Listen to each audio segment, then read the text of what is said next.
Olá pessoal, eu sou Arthur Spirandelli, esse é o resumo da semana aqui com a Aquavero. A ideia desse quadro, desse programa, vocês já sabem, a gente contar um pouquinho de tudo que está acontecendo no cenário global, no cenário doméstico, a gente fazer um compilado das principais informações, dos principais indicadores que saíram, das principais notícias e como que isso impacta o seu portfólio e os seus próximos investimentos, os investimentos que você já tem e o que você vai montar ou rebalancear daqui para frente. A gente vai comentar aqui com vocês essa última semana de agosto e também esse comecinho já do mês de setembro. Uma semana bastante dura novamente aqui para o nosso mercado e a gente vai comentar um pouquinho do porquê disso tudo. Nesta semana, o índice Bovespa recuou 3,10%, uma queda bastante acentuada. Nós vimos nestes últimos meses semanas bastante ruins, com queda de 2%, com queda de 2,5%. Algumas altas, a gente vinha de uma leve alta.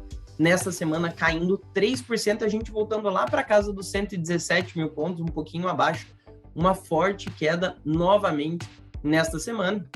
Com tudo isso, a nossa Bolsa Brasileira, o índice Bovespa, recua no ano 1,8%, lembrando que nós já tivemos esse índice caminhando lá para os 131 mil pontos, voltando para casa dos 112 mil pontos, a gente ficando agora na casa dos 117 mil, um ano bastante desafiador para a nossa bolsa local. Levando para a moeda, para a nossa moeda aqui, olhando para o câmbio, o dólar comercial fechou praticamente estável nesta semana, com uma leve queda de 0,2%, cotado ainda nessa casa dos 5,18. Lembrando sempre, ele chegou no 5, próximo do 5,80, caiu para 4,90. A gente fica nessa casa ali sondando, rondando os 5,15 a 5,25 já há algum tempo, nessa semana fechando no 5,18. No ano, a moeda americana sobe 0,1%, praticamente no 0 a 0. A gente não conseguindo fazer nenhuma valorização, nenhuma apreciação da nossa moeda, que foi uma das piores moedas de emergentes desde o início da pandemia. Olhando para a curva de juros, curva DI para janeiro de 2031, estressando novamente, apresentando uma alta de 62 bips nessa semana, caminhando para os 10,76%. A gente tem falado muito disso. Curva de juros estressando muito, vértices intermediários, vértices ali até o 31, estressando bastante, com bastante alto, com bastante prêmio de risco, por tudo que a gente tem visto aqui no Brasil e lá fora. E levando para as bolsas lá de fora, bolsas americanas seguem batendo recordes, seguem superando suas máximas históricas, o S&P 500 acumulando uma alta de 20,7% no ano, o Nasdaq acumulando uma alta de 19,2% no ano, essas bolsas que têm sido grandes destaques no cenário internacional.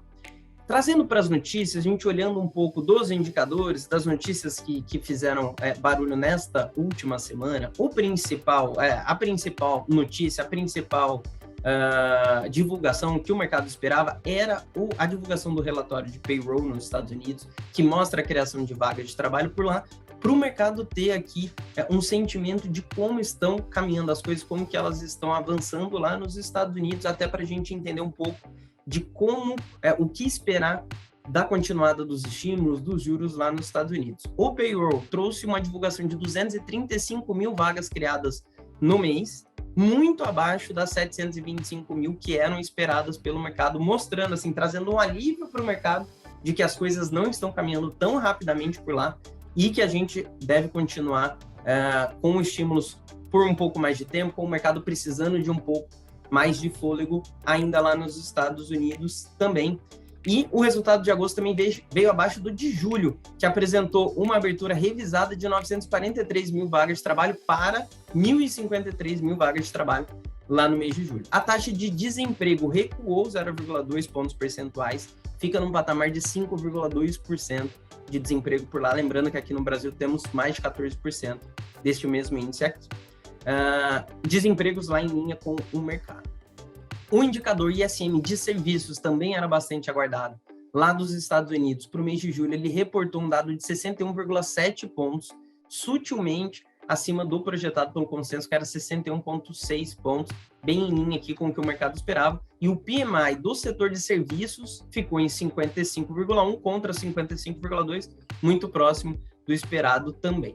O PMI composto, que agrega indústria e serviços, atingiu 55,4 pontos, também em linha com dado prévio. Lembrando que sempre que a gente fala de números acima de 50, que a gente está falando de números de expansão.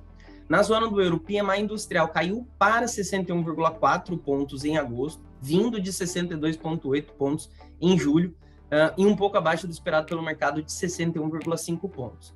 A taxa de desemprego caiu a 7,6% em julho, em linha com o consenso, e ainda por lá o índice de preços ao consumidor, CPI, subiu para 3% em agosto, acima das projeções de 2,7%, mostrando essa dificuldade, esse problema, digamos assim, com o avanço dos preços mundo afora, exatamente por cadeia de suprimentos, por alimentos. Aqui no Brasil, isso sendo muito influenciado pelos preços também de energia com a crise hídrica, a gente vai falar disso mais lá na frente.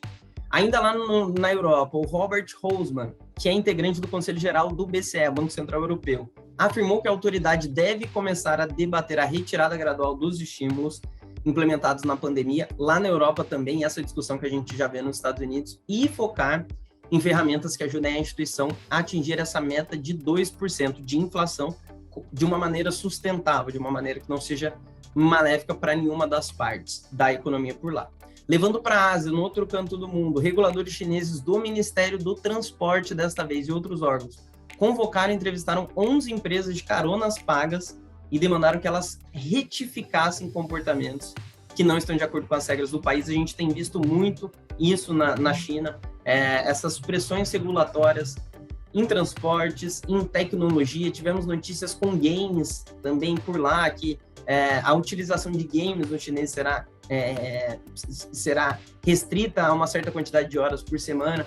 A China fazendo bastante também tentativa de restrição, tentativa de manipulação de preço nas commodities, no minério de ferro, uma das nossas commodities mais importantes aqui no país, tendo o seu preço bastante pressionado, saindo lá dos $200 para casa dos $150, a gente vendo bastante oscilação lá no Porto de Qingdao, isso influenciando o aço também, enfim, bastante pressões vindas lá da China.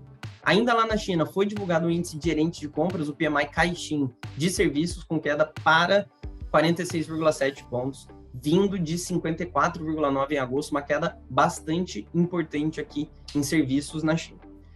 No Oriente Médio, seguimos com o destaque por conta da crise do Afeganistão, depois que os membros do Talibã apareceram com armamento dos Estados Unidos, armamento que os Estados Unidos tinham deixado lá no Afeganistão, tinham abandonado lá com a retirada das tropas. Os Estados Unidos interceptaram foguetes lançados contra o aeroporto de Cabul, esse aeroporto de Cabul que volta a operar agora, enfim, bastante tensões geopolíticas com toda essa questão da tomada de Cabul lá pelo Talibã.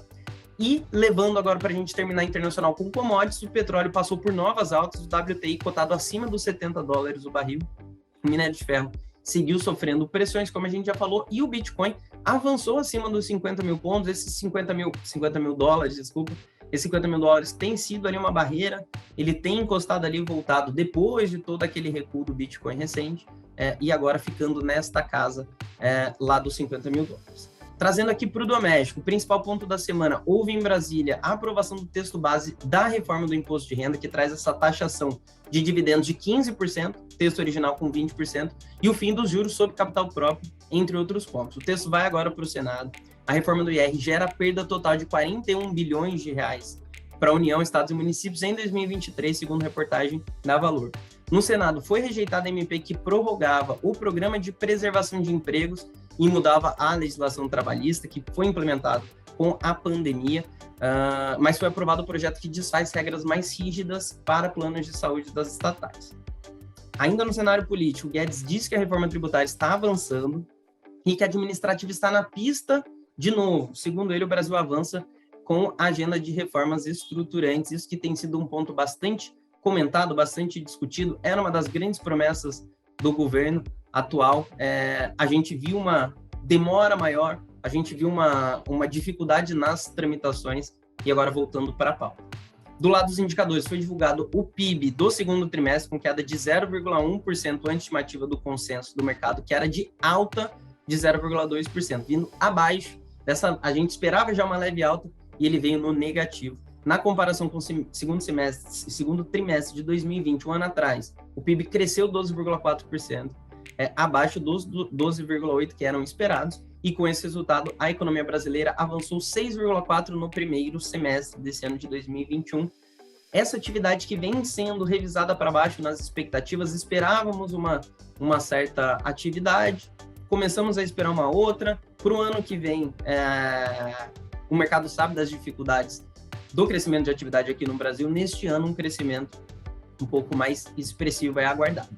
Foi entregue no Congresso a proposta de lei orçamentária anual de 2022, com meta de déficit primário de 49,6 bilhões de reais, crescimento de 2,51% do PIB e IPCA de 3,5%. Essa PLOA que foi entregue, bastante discutida, bastante criticada, digamos assim, com alguns pontos ali que estavam no radar, mais números aqui que um número bastante relevante de economistas já vinha esperando, já estava no radar dos analistas especialistas nesse assunto. A balança comercial brasileira teve um superávit de 7,7 bilhões de dólares em agosto, foi um recorde histórico para este mês, para o mês de agosto, né, na série histórica, conforme divulgou o Ministério da Economia. O resultado ficou bastante acima da expectativa de analistas, de um saldo que era de 7,2 bilhões de dólares esperado. Numa live semanal, o presidente Jair Bolsonaro disse que entrará na justiça para que o valor nominal do ICMS dos combustíveis seja fixo nos estados. Segundo ele, o preço da gasolina pode estar R$ 1,20 por litro mais barato. Poderia estar, né? Se essa proposta, se essa medida que ele diz fossem implementadas, o preço da gasolina, que tem sido também uma grande preocupação dos brasileiros, tem influenciado muito na nossa inflação aqui, em muitos lugares passando dos 6, caminhando para próximo dos R$7. O IGPM de agosto, que é conhecido como o índice aqui dos aluguéis, né? O IGPM de agosto mostrou uma alta de 0,66% no mês, de 31% em 12 meses, uma alta de 31% nesse indicador de preços e de 16,75% no ano de 2021, uma alta muito expressiva na construção civil, nesses indicadores de preço, isso que faz bastante barulho para todo o setor imobiliário. Ainda em preços, a ANEEL anunciou a nova bandeira tarifária, que é chamada agora de escassez hídrica, acima da bandeira anterior, vai custar R$ 14,20 a partir de setembro. E essa nova bandeira vai gerar uma alta de 6,78% na conta de luz e, obviamente, refletir na inflação, essa que é uma das piores crises hídricas que a gente já viveu, e a gente acaba precisando muito da utilização das termoelétricas, que geram uma energia mais cara. Do lado da pandemia, até sexta-feira, 63,4% da população brasileira recebeu a primeira dose, 28,7% a segunda. A média semanal está em 1,72 milhão de doses aplicadas aqui nos brasileiros. Esse ritmo de vacinação muito bem implementado agora, e sem nenhum sinal de que a gente vai diminuir esse ritmo colocado em prática agora. Pela frente, a gente tem, no internacional, os destaques vão ser a inflação ao produtor PPI nos Estados Unidos, as reuniões no Banco Central Europeu, no BCE, e do Banco do Povo da China, o PBOC, e, além disso, discussões e discursos de dirigentes do Fed, dados do setor externo na China, também podem agitar o mercado nesta semana que a gente inicia. Vai ser uma semana mais curta, segunda-feira é feriado nos Estados Unidos, terça-feira é feriado no Brasil, então uma semana com menos liquidez e de olho em algumas pautas importantes lá fora. Aqui no Brasil, discussões sobre a reforma tributária seguem no radar, a PEC dos precatórios, muito importante, uma das principais discussões agora, que devem ocupar as pautas do Congresso. E na seara de indicadores, destaque para a inflação, o IPCA de agosto e a pesquisa mensal do comércio, a PMC, referente a julho. Estes foram e serão os principais pontos desta semana que se encerra agora, dessa próxima semana que se inicia. Lembrando todos vocês que vocês são os nossos convidados para nos acompanhar diariamente em todas as nossas redes sociais. Estamos no Instagram, no Telegram, no Spotify, no Twitter, enfim, por onde você quiser conversar conosco, estaremos te municiando de informações, te mantendo informado de tudo que acontece no cenário político, econômico, com todas as novidades e todos os indicadores divulgados. Nós nos falamos amanhã cedo, através do nosso Manhã no Mercado, informando para você tudo que vai acontecer nesse dia que tem pregão na Bolsa, essa segunda-feira que tem pregão na Bolsa, mas não tem mercado lá fora, véspera de feriado por aqui, uma semana que teremos menos dias úteis por aqui, mas bastante discussões ainda no cenário. A gente se vê em breve. Obrigado pela audiência de vocês e até logo.